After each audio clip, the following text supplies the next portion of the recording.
Hello, this is Catweazel again, and as you can see, this time I'm not streaming live.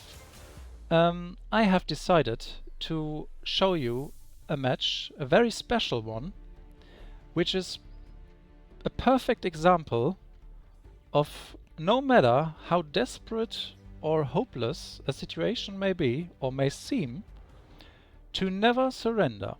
And having said that, we're starting off with the match.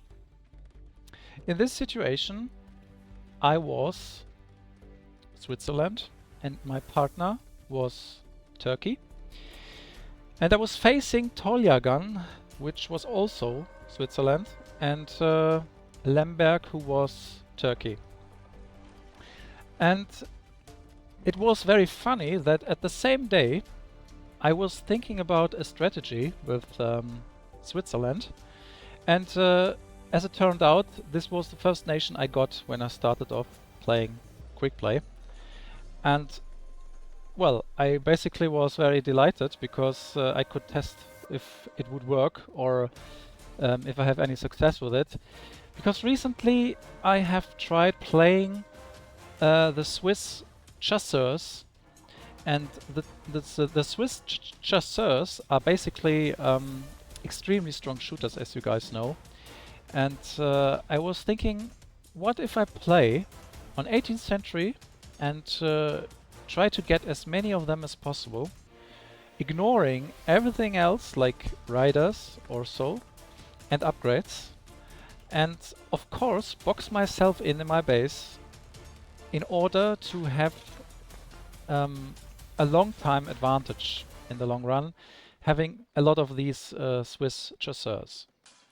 However, obviously this only works if you face opponents that are, well, basically not attacking you or rushing you, and this was basically what was going to happen. And anyway, I'm not going to spoiler too much. As you can see, I'm going for 18th century, upgrading my gold mines very quickly, and I'm going to skip a little bit the build-up because this is not basically a tutorial of the build-up. There are other videos for that. This is just to show you, as I have said in the very beginning, that I want to show you that there can be situations in the game where it's all about the mindset of keep fighting and trying to find a solution and to never give up. And in this situation here, as you can already see, I'm trying to make it as disgusting as possible for the blue player to attack me. And obviously I'm trying to get artillery as well, and as we pass now the 15th minute, I'm trying to pause here to show you what I'm going to do. And as you can see, I already have 26 chasseurs, which are called Jäger in German. And in my opinion, those shooters are basically one of the strongest shooters in game, especially when you have a lot of them. They are like a complete superpower, in my opinion. Very strong, and well, I was just trying to get time here, to win time, in order to get as many of them as possible. On the other side, as I said, there is Tolyagun, and I'm pretty sure that when he saw all these walls and buildings and stuff, he just decided to basically do nothing, and his build-up wasn't as fast either. So anyway, but my the idea was basically I haven't seen what he had done, like his build-up or so. I didn't care, to be honest with you. I just wanted to play those chasseurs. That was the first plan. Well, here you can see on this side we got Benchik, and Benchik was a strong player, no doubt about it. He had 1200 light infantrysts, which is a good job, to be honest with you. Very good job.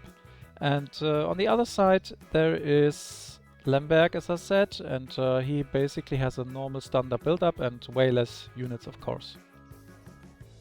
However, Nothing is happening here on this side. As I said, I'm just waiting, and Lemberg is basically losing quickly here. And though the help of Tolyagun with the dragoons that he did very quickly made me think, okay, I have to do something, because otherwise my partner is going to rage quit very quickly, which I wanted to avoid, obviously. And I have to help. So I opened the gate, and in the meantime started to build walls as well in order to prepare for a long match. I played very defensively, admittedly, and well, maybe boring in the way of some others, but if I hadn't done that, it wouldn't have developed the match that it turned out to be.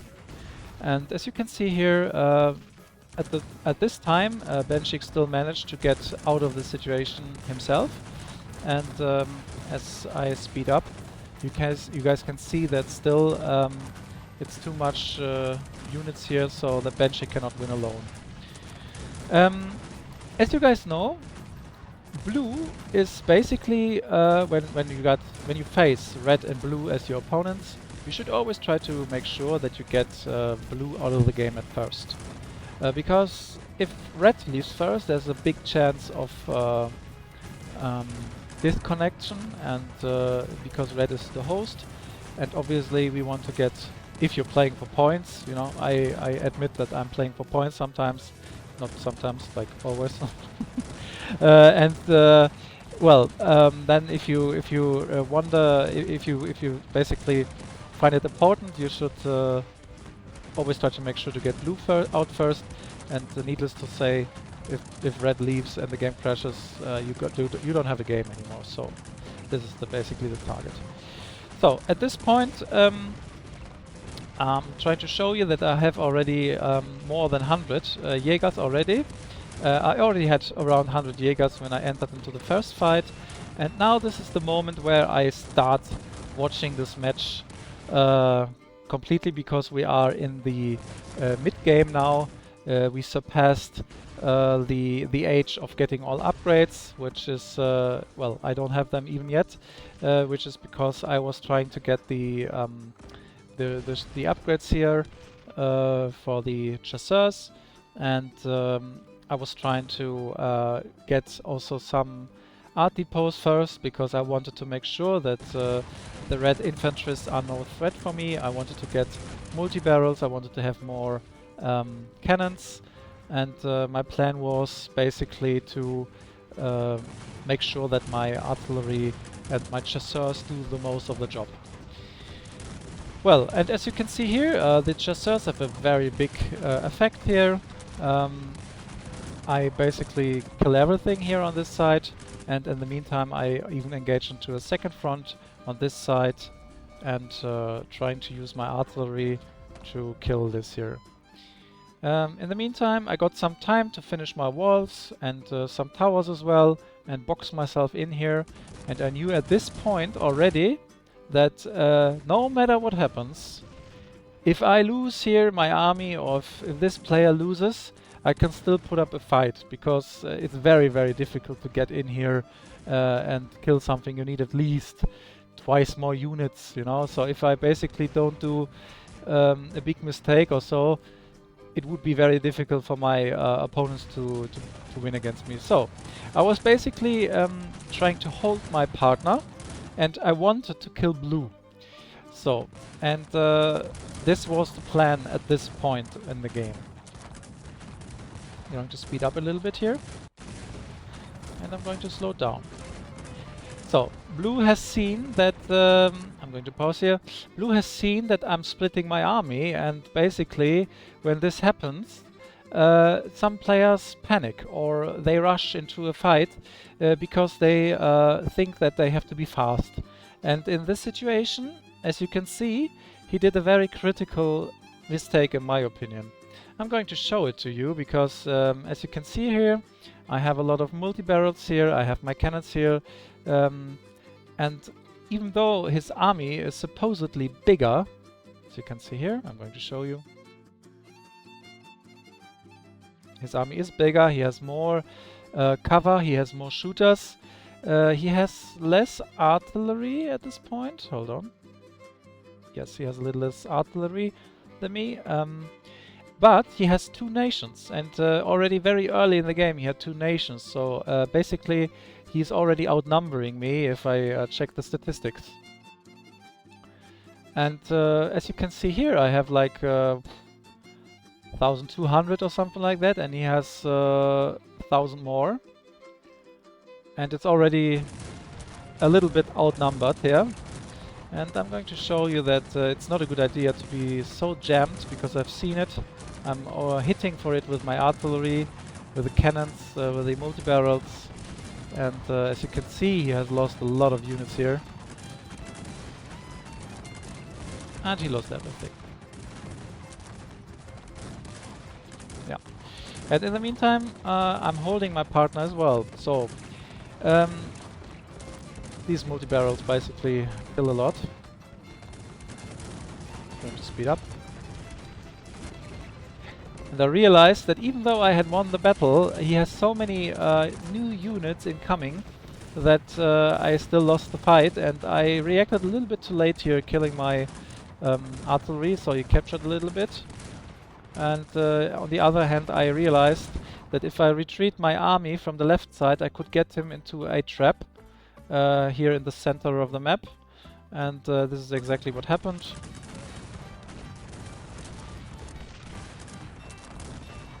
And as you can see, he has already a lot of units, he has all upgrades. And me on the other hand, I'm still playing my long game.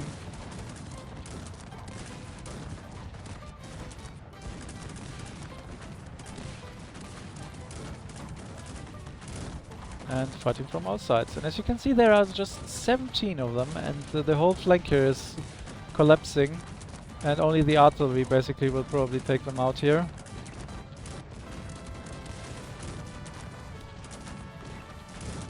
The plan was to do no pikemen at all in this game. Later in the game I even did some pikes, but not from one barrack only. I basically mixed it with chasseurs. And I have already 3 barracks. He has also 3 barracks. He has a second nation. But he decided to play pikes for a very long time, even upgrading them. And as you can see already, he has constantly twice more than me, basically. But as I said, I could always go back into the base, and there were a lot of towers. I had 3 barracks pumping multi-barrels all the time, so basically I was never in danger.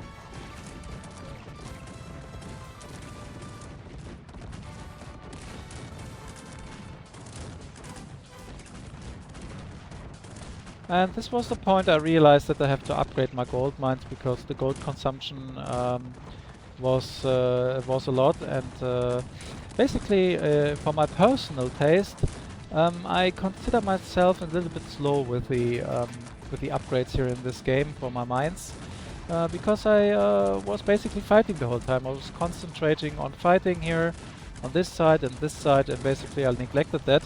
And at this point in the game, this is the game decider, basically, almost, because Benchik told me in the game, "What are you doing? Why are you staying in your base the whole time? Why don't you help me? I have to leave now, I have lost." And I told him, I was begging him, "Don't leave, please. I am completely in the game, nothing has happened, I'm not dead, please don't leave. Send your peasants to me." And I opened up a hole here, and he didn't say anything anymore. He was just pissed. He was pissed that in various situations in the game I let him fight 1 versus 2, and he rightfully did so. I was sometimes too slow to help him, and I was very defensive in the start, but only for the purpose of getting those beautiful chasseurs onto the game. And I'm so glad he didn't leave. And I had this bug in the game that I couldn't send him resources. I could not choose his nickname in the resources list and could not send him resources. Otherwise I would have done it, of course.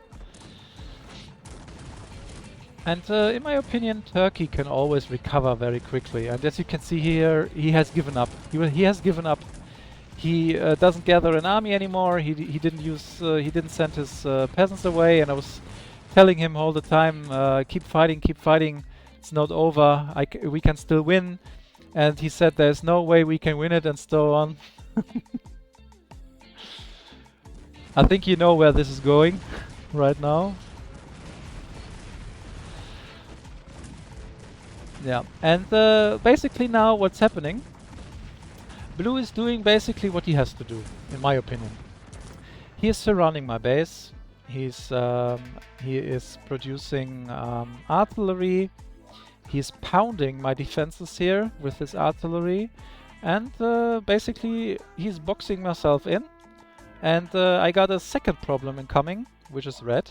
He's coming as well. And there's no doubt that these were all experienced players. They are basically undercover with some nicknames, but they were very strong. I haven't checked the trick to find out who they were before this. Before I started recording this, I have to do it and maybe add it into the subscription, into the information of the game. Maybe this is interesting for you. And however, now that he arrived and moved a little bit forward, I'm going to show you the exact statistics here. I have around 1240. Red has 1656 and Blue has around 3000. So already now they have like 3 times more than me.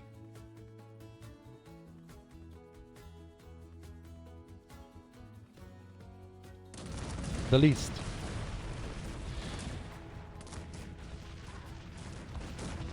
Okay, before he moves in now, I'm going to show you the statistics again, because this advantage basically jumped up to around, as you can see here, let's say it's 5,000 units, and I have 1,280.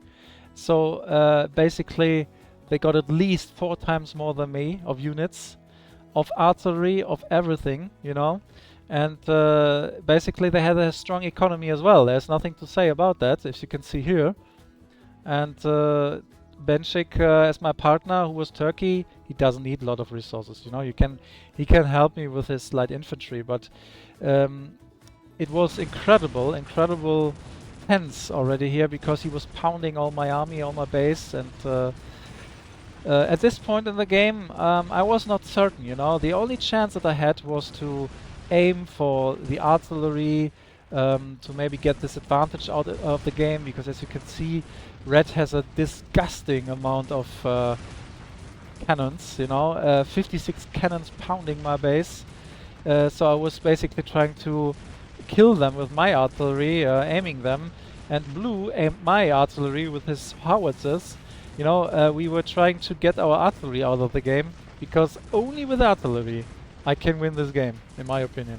Even the chasseurs will not be enough to win alone. You know, it's just 100 and 5, and as you can see, I'm not getting more because they keep pounding, and I'm trying to build my defenses around here.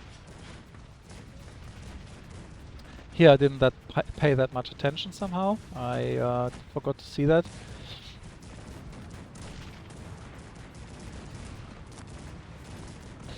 And yeah, in my opinion, what they could have done, let's see if they do it, I don't know.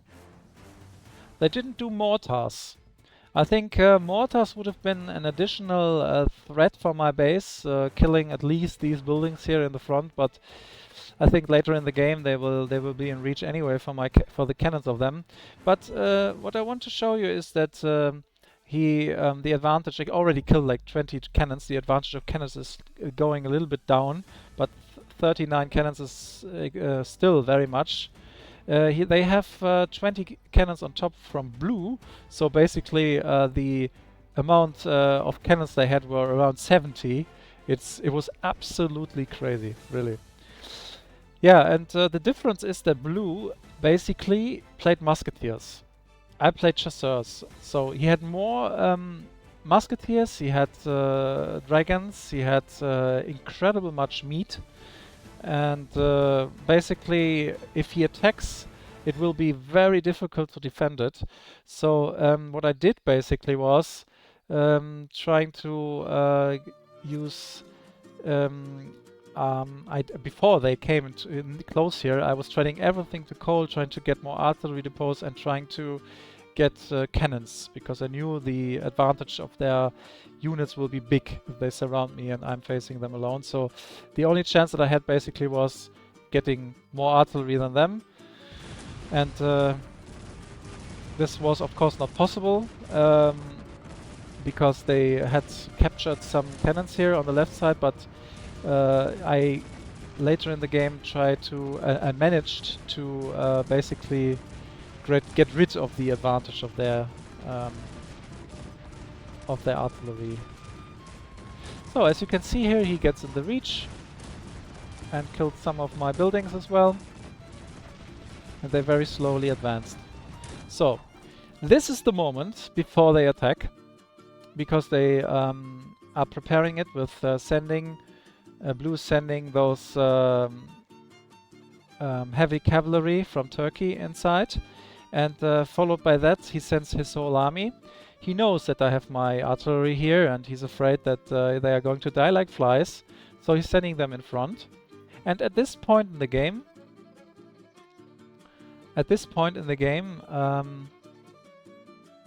blue had 3,500 units, red had 2,500, so they had like 6,000 units, while I, on the other hand, had around 1,300. An incredible advantage. They had like 5 times more units, twice more artillery, and let's see. I'm going to slow down here so you can see what's happening. Basically I knew that I'm going to lose this. Well, before I can stop him, he will reach this point here, so I was retreating my artillery in order not to get them captured. If I lose my artillery, it's game over anyway. I tried to bring my multi-barrels in position, as you can see here. Here as well. I have 9 of them. 22 cannons, 13 howitzers, 9 multis, and those 120 heroes here that are starting to do a very great job now. Because blue is basically sending everything in, and he thought, obviously, with this advantage I'm going to win anyway. Catweazel cannot do anything about it. And red sees it and follows. And if you guys are into history and you know about the Battle of Waterloo, which was a massacre, wait what is going to happen here in this match right now.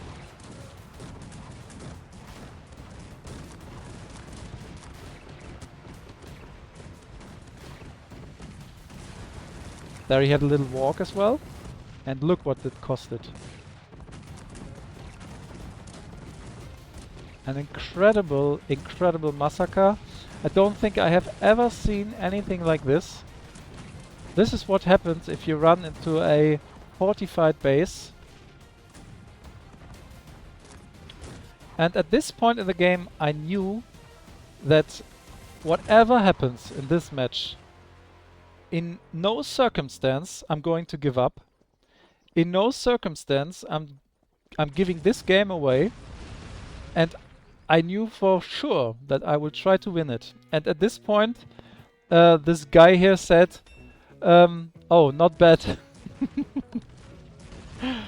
However, I couldn't follow because I've seen those 40 cannons here. I knew in game already that those were around 40 cannons. I could see it. So if I go here, there was a threat that red is surrounding me from here and blue is surrounding me from here, and I didn't want to go here and get surrounded. So I just stayed in here, and I have lost basically nothing, not much at least. I can show you in the statistics that while he lost, well, more than 1500 units, look at my losses. And it was beginning, even though they still had more units, it was beginning to look like there's something possible. I wanted to reach for his cannons, but they were too far away. And at this point in the game, I knew that my partner was rebuilding, and look, he already had 4 barracks and 3 stables. This is enough for Turkey to pull off something. You know, he just needs a little bit time to get like 2 400 formation or so, and can pull up a very good fight. But I asked him at this point in the game, if you attack, don't go from here, go from the top, because we need a second front.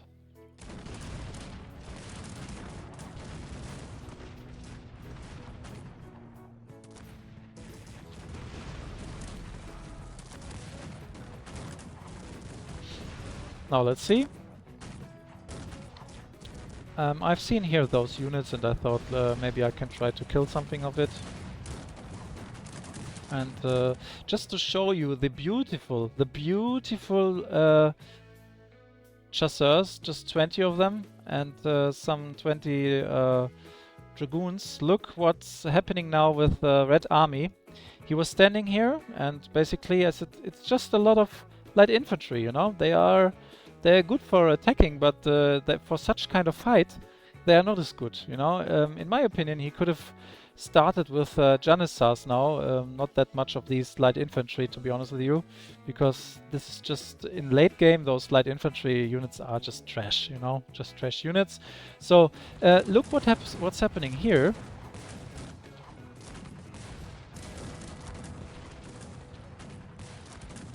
He's losing a lot of them. And I thought, well, let's go from here and let's go from here, and he will be a little bit surrounded. While Blue, on the other hand, tries to enter my base from here with real grenadiers.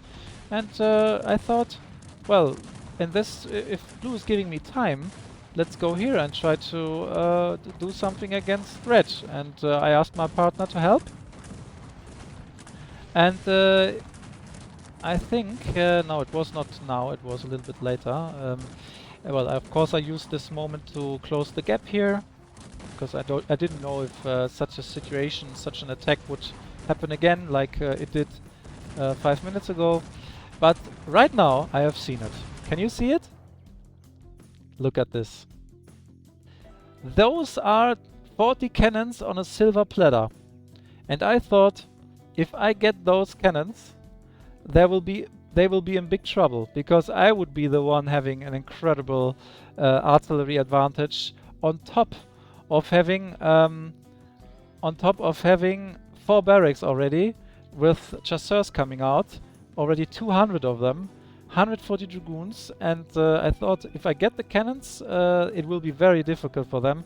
Basically, I can defend both of them with my artillery if I get like 60 cannons. So basically, at this point then, of course, I tried to push here.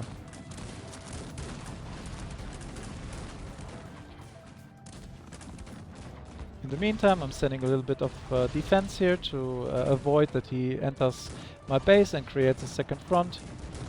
And as you can see, there's the hill, but I'm surrounding him. And there we go. He realized it, tried to retreat it, but it didn't work.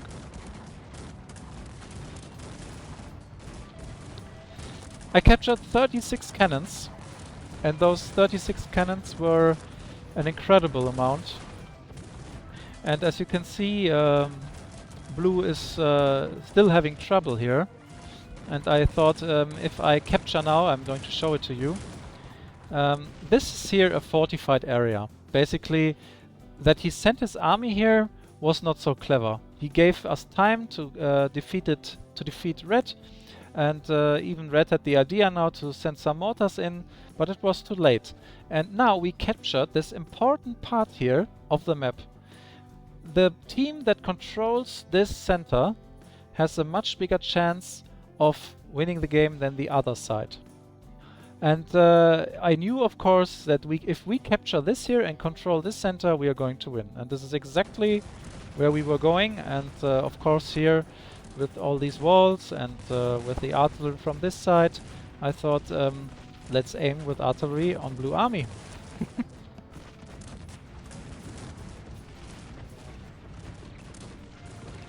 You can see already that Blue is a little bit frustrated because this is a long game. I don't think he wanted a long game, and when the game ended, he said to me that when he saw all this walls and stuff, he was already being annoyed.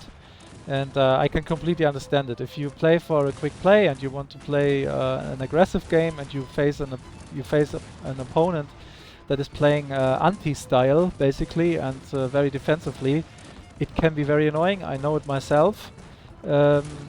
But as I said, my major initiative here in this match was to get these Swiss chasseurs and to get a lot of them, because I wanted to find out what they are capable of if I am forced to face two armies, or 1 versus 2 or something like that, you know. Okay, now he realized that he is in big trouble because he's trying to fortify his own base. And as you can see, all these walls here is a nightmare for him to go through. But as you can see also he has 7 art depots, so he has more than me. And because of the fact that he had 2 nations and a lot of peasants as well, his economy is bigger. Well, let's just compare, you know. He has like, look at this, you know. This is so crazy. 900 peasants, you know. Probably, yeah. He has upgrades, he has stone upgrades. He's gathering stone from everywhere. And he has a lot of buildings as well. While I'm, on the other hand, with 5. I have 6 stables. 4 18th, and it's just crazy, man. It's absolutely crazy. And let's see the peasants. Yeah, he has like double the amount of peasants than me, which is absolutely crazy that he still doesn't have more barracks, 18th, or more stables, you know. Why doesn't he have more stables, you know? I don't understand it, really. He even has his mines upgraded. Crazy.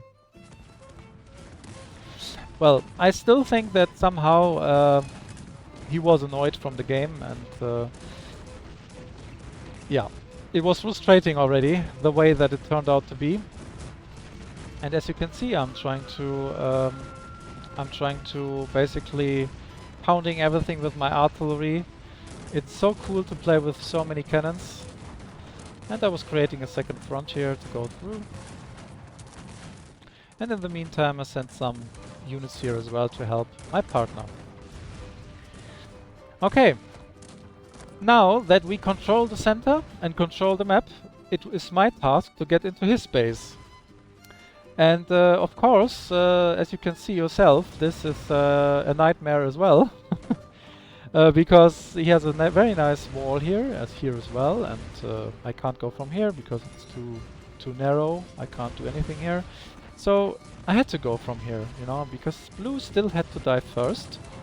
I didn't want Red to lose first, because as you still remember, the game, if Red first leaves, it will be a defeat or a crash, and I didn't want to risk it, especially not with such a beautiful match so far. I didn't want to spoil it with a disconnection.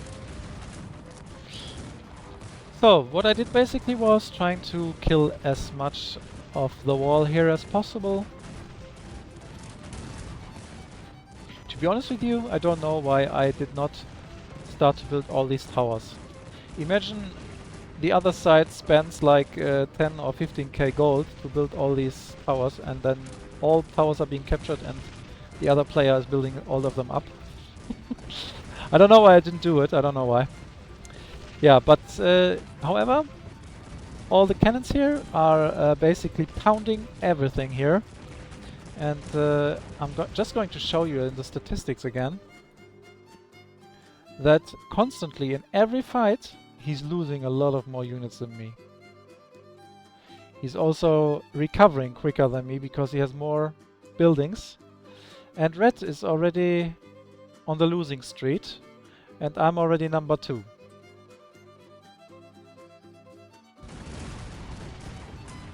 Let's see the army.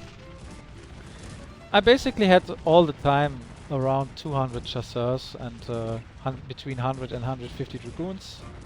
And here I'm risking a little bit in order to help my partner to hold the hill. I just sent just enough to hold it here, as I did in the very beginning of the match, because I knew that I have to box blue inside his base. I have to make sure that he's not recovering from his defeats in the early stages of the game. And I knew that when he had so many units, he could recover quicker than me. Didn't want to risk it. The game is already 1 hour old.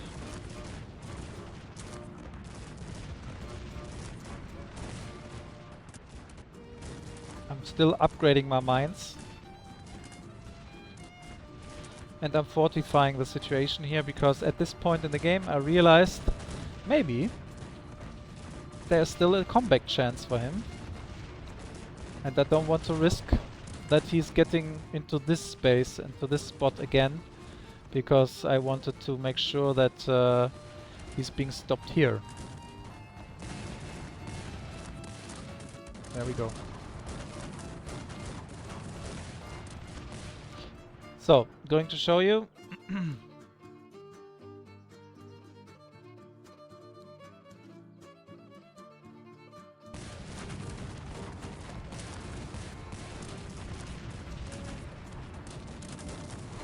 I'm always trying to stay out of the reach of his multi-barrels.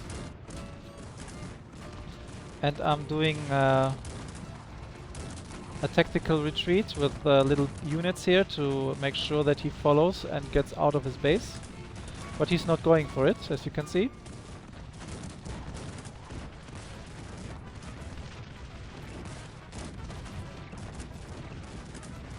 He played super. He was a strong opponent. I know Tolyagun for a long time.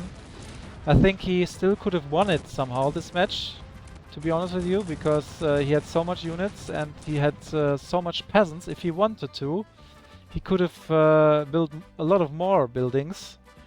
Look at this, you know. He already has more, like right now. Oh, what did I do now?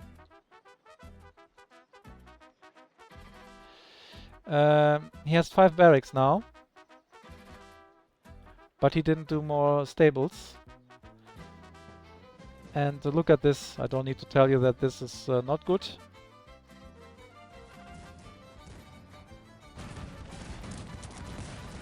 And I just couldn't enter here. I couldn't enter alone because he was just having too much units. The second nation here was a pain in the ass. He was pushing me all the time. The hill was helping. He also sent cannons and artillery up here, so it was difficult. And then I didn't tell it to Benchik. He realized himself that I need his units to help me to get into the base.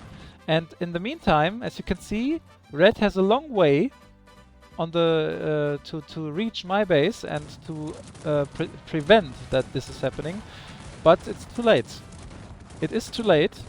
And now we are basically starting to roll towards the south.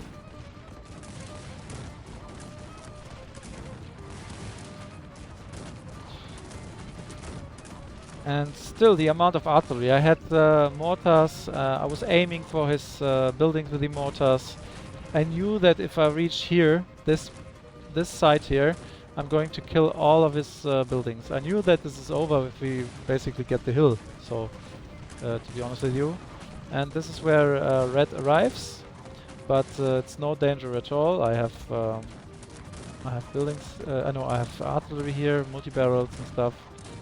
And to be honest with you, Turkey is annoying to play when you are facing someone with a lot of artillery in the late game.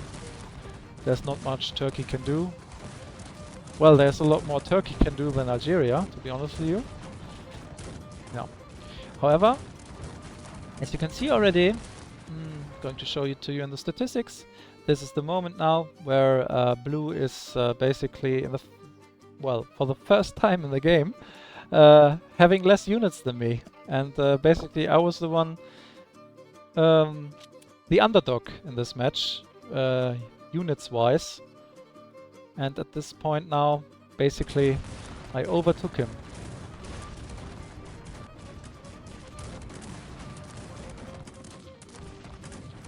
Look how much is needed to stop a Turkey incoming. And now, well, basically was the idea to kill all these buildings with the artillery from the backside and to basically capture the blue base, and then it's basically game over. This is the amount of buildings that I had. And this is the amount of buildings that blue had. Well, he had a little bit more art depots here. Already gone.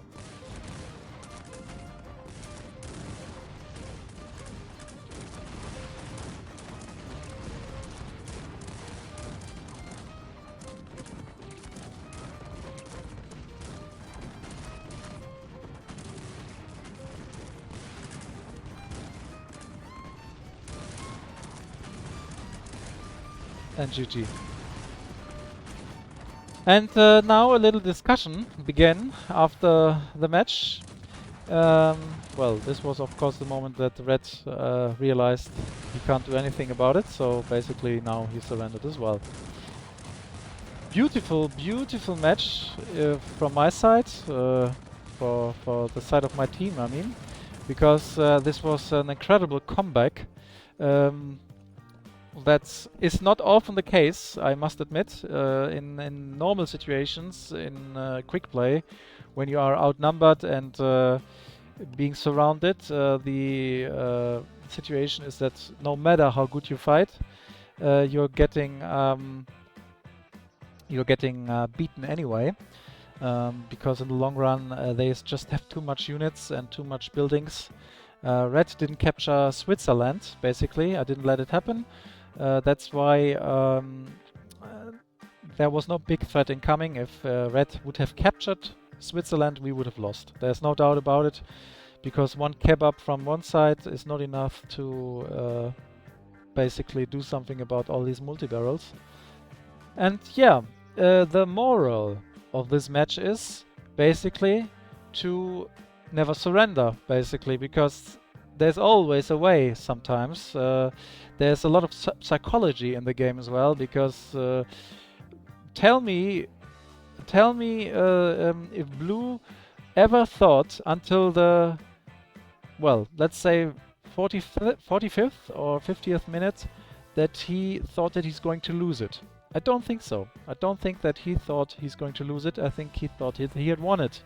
And literally this was probably his weakness in this match, because the attacks that he did in two situations in the game, in two decisive situations in the game, he has done because he thought that he had won.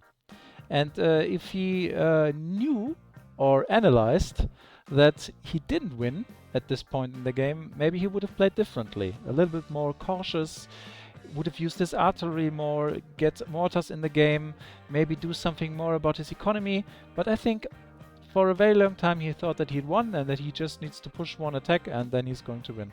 And I exploited that and, well, was successful. Now, to sum it up, I think you took some interesting lessons from this game. I hope that you enjoyed it. If you did, please leave a comment, leave a like and subscribe. Leave criticism if you want to. And yeah, hopefully this is going to be something you like.